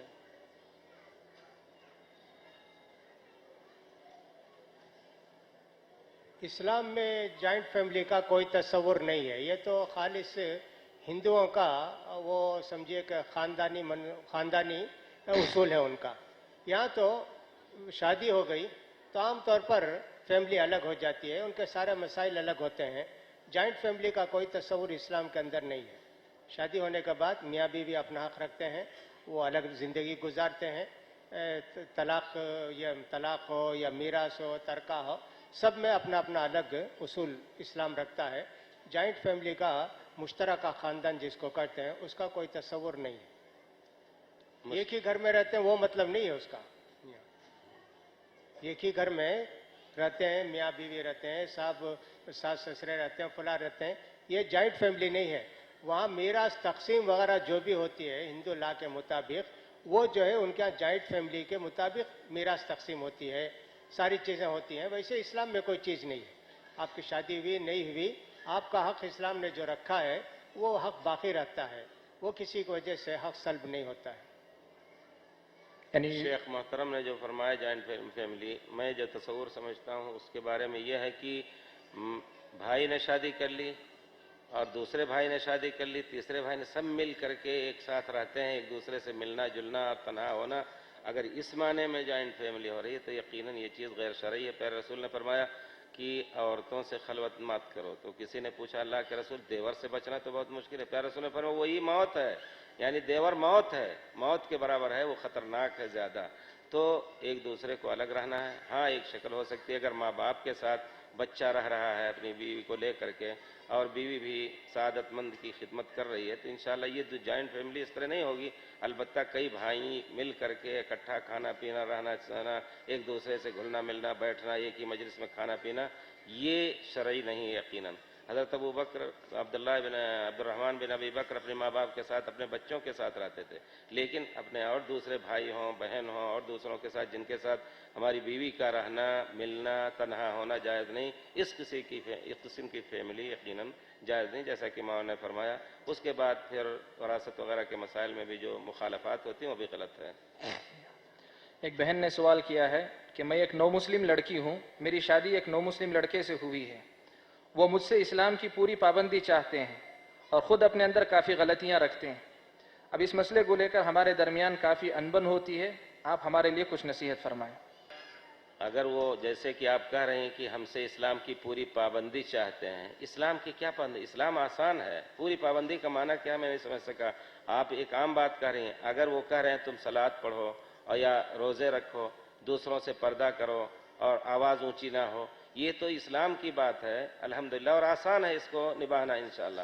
اب اگر اس سے بڑھ کر کے اور کچھ چاہتے ہیں تو ان کو بھی چاہیے کہ اس طرح سختی نہ کریں۔ آپ جانیں کہ کسی زمانے میں پیارے رسول صلی اللہ علیہ وسلم حضرت عائشہ کو لے کر کے ایک جہاد میں گئے آپ، تو لوگوں سے کہا آگے نکل جاؤ، سب آگے نکل گئے، اپنا پیچھے ہو گئے پیارے رسول صلی اللہ علیہ وسلم حضرت عائشہ کو لے کر کے، اور کہا کہ آؤ مقابلہ کریں دوڑ میں۔ آپ نے مقابلہ کیا، حضرت عائشہ ہلکی پھلکی تھیں، آگے نکل گئیں۔ کہتی ہیں کچھ مدت گزر گئی، پھر ایسے ایک موقع آیا، پیارے رسول نے فرمایا کہ آؤ مقابلہ کریں دوڑ میں، تو جب دوڑ کیا تو حضرت عائشہ اس وقت موٹی ہو چکی تھیں، کہتی ہیں میں پیچھے رہ گئی، تو پیارے رسول ہنسنے لگے، کہتے ہیں جو پرانی ہماری ہار ہوئی تھی یہ جیت اس کے مقابل میں ہے۔ تو اس طرح کے اخلاق مل جل کر کے عورتوں کو باہر لے جانے کا، کبھی گھمانے کا یا ایسے مواقع پر کہیں ایسی جگہ پر لے جا کر کے جہاں کھیل کود ہو سکے، بچوں کے ساتھ بیٹھ کر کے الگ کھانا پینا، یہ سب شرعی چیز ہے۔ اس کو اگر کوئی کہتا ہے کہ نہیں گھر میں ایک دم بند رہے اور نکلے نہ کسی ضرورت کے لیے، تو پھر یہ چیز غلط ہو جائے گی۔ یہی ناحق سختیاں، ناحق بہت سے لوگ ناحق سختیاں کرتے ہیں جو اسلام میں سختی نہیں ہے، اس وجہ سے ان کو شوہر کو اللہ سے ڈر کر کے اسلام کے احکام کو سمجھنا چاہیے اور بیوی اگر شوہر جائز احکام کی تعمیل ان سے کرانا چاہتا ہے تو اس سے وہ اوپر رہ کر کے نہ زندگی گزارنے کی کوشش کریں، اسی میں انبن ہوگی۔ اگر ایسا معاملہ ہے تو کسی ہمارے الحمدللہ میں کہنا چاہتا تھا بھول گیا کہ آپ کے یہاں اللہ کے فضل سے کلیت الحدیث ہے اور اسلامک اسٹڈیز کا سنٹر ہے، اللہ کے فضل سے علماء بڑے ہی الحمدللہ وقیع اور اعتماد کے ہیں، قرآن سنت کے عالم ہیں، پھر ہمارے بزرگ مدراس میں رہتے ہیں، ان سب سے اپنے تعلقات رکھیں اور بیٹھیں، فیصلہ لیں میاں بیوی دونوں کی کس کا کون ظلم کر رہا ہے، کون ناحق مطالبہ کر رہا ہے۔ انشاءاللہ اگر دونوں کی نیت صحیح ہے تب تو مسئلہ حل ہو جائے گا، اگر نیت بری ہے تو پھر اللہ تعالیٰ کے ہاں حساب سے بھی ڈرنا چاہیے، اللہ تعالیٰ محفوظ رکھے جی۔ شوہر صرف دنیا کمانے میں مصروف ہیں یا کبھی دعوت و تبلیغ میں مصروف ہیں، بیوی اور بچوں کے حقوق ادا نہیں کر رہے ہیں، تو ایسی صورت میں بیوی کیا کرے؟ بیوی کو حق ہے کہ جا کر کے کسی عالم سے یا حاکم وقت سے شکایت کر سکتی ہے، پہلے تو سمجھانے کی کوشش کی جائے۔ حضرت سلمان اور حضرت ابو الدرداء کی پیارے رسول نے بھائی چارگی کی تھی، اس وقت پردہ کا حکم نازل نہیں ہوا تھا، حضرت سلمان گھر میں داخل ہوئے تو ان کی بھی یہاں ایک مسئلہ یہ بھی ہے کہ میاں بیوی کو ایک دوسرے کے لیے زینت کرنے کا بھی حق ہے۔ بیوی کا حق ہے کہ عورت شوہر کے لیے زینت کرے اور اچھے کپڑے پہنے، اللہ تعالیٰ جو دے رہا ہے صفائی ستھرائی سے رہے، اور اسی طرح شوہر کے اوپر اور بیوی کے اوپر دونوں کے اوپر حق ہے کہ ایک دوسرے کے لیے زینت کریں۔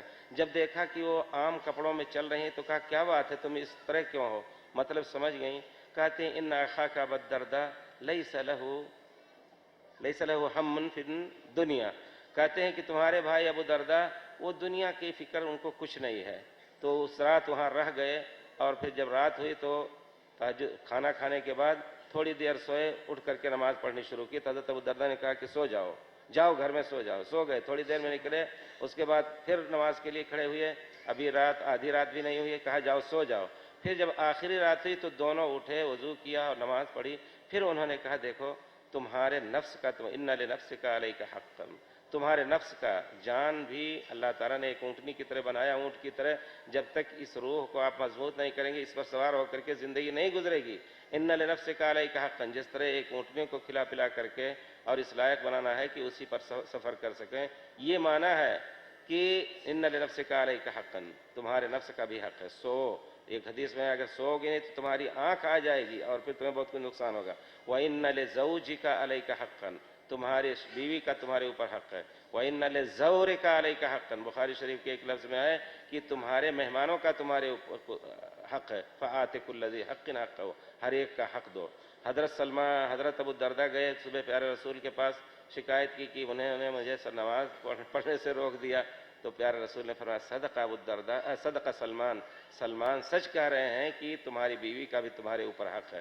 تو گویا جو لوگ تبلیغ کے نام سے نکل جاتے ہیں مہینوں، بیوی بچوں کو ضائع چھوڑ کر کے ان کے پاس ہے بھی نہیں، اور نام لیتے ہیں کہ اللہ پر توکل کر کے جس طرح صحابہ نکل جاتے تھے ہم بھی نکل رہے ہیں، اپنے کو صحابہ صفت بنا رہے ہیں۔ صحابہ نکلتے تھے تو ان کا انتظام کر کے، پیارے رسول ان کا انتظام کر کے ان کو بھیجتے تھے، اور جو نئی شادی کیے ہوئے تھے ان کو بھی نہیں بھیجتے تھے پیارے رسول صلی اللہ علیہ وسلم۔ تو ایسی صورتیں ہیں، اس وجہ سے دین کو نہ سمجھنے کی بنا پر ان جاہلوں کے یہاں ایک چیز نکلی ہے کہ بچوں کو ضائع کر کے چھوڑ دو اور تبلیغ کے نکل جاؤ۔ یہ تبلیغ اگر ہے صحیح تبلیغ تو سنت ہے، بیوی بچوں کا حق فرض ہے، جہاں سنت اور حق میں ٹکراؤ ہو رہا ہے فرض کو ادا کرنا ہے، سنت کو چھوڑ دینا واجب ہو جائے گا جہاں کی کسی کے حقوق کے ساتھ ظلم ہو رہا ہو۔ جی ایک صاحب پوچھتے ہیں کہ میری شادی ایک نو مسلم لڑکی سے ہوئی ہے اور اس سے میرے 2 بچے ہیں، اب لڑکی کے والدین جو غیر مسلم ہیں لڑکی کو کچھ دنوں کے لیے اپنے پاس رکھنا چاہتے ہیں، مجھے اپنے بچوں پر ڈر ہے کہ وہ کہیں ان سے متاثر نہ ہو جائیں، تو میں کیا کروں؟ جو لڑکی مسلمان ہو چکی ہے اس کے والدین کافر ہیں، لیکن والدین کا حق ختم نہیں ہوتا ہے، والدین کا حق ختم نہیں ہوگا۔ وہ لڑکی جائے گی اور والدین کے ساتھ حسن سلوک کرے گی، ان کو بلائے گی، کھلائے گی۔ البتہ اگر اس کو ڈر ہے کہ اس کے بچے متاثر ہوں گے تو بچوں کو روک سکتا ہے، لیکن وہ بیوی کو نہیں روک سکتا اس کے ماں باپ سے ملنے سے۔ بچے کے لیے کوئی دوسرا انتظام وہ کر سکتا ہے۔ کیوں اپنی مصیبت ہی مول کیوں لی ہے، ایسی سوچنا چاہیے تھا۔ جی 9 مسلم لڑکی سے شادی کی ہے اس نے، شادی کی نا، کیوں طلاق دیا، یہ بھی تو ایک مسئلہ ہے نا۔ نہیں طلاق نہیں دیا، 9 مسلم لڑکی سے شادی کیا ہے، 2 بچے ہیں، ساتھ میں ہیں، اب لڑکی تو والدین بات کے پاس وہی ہے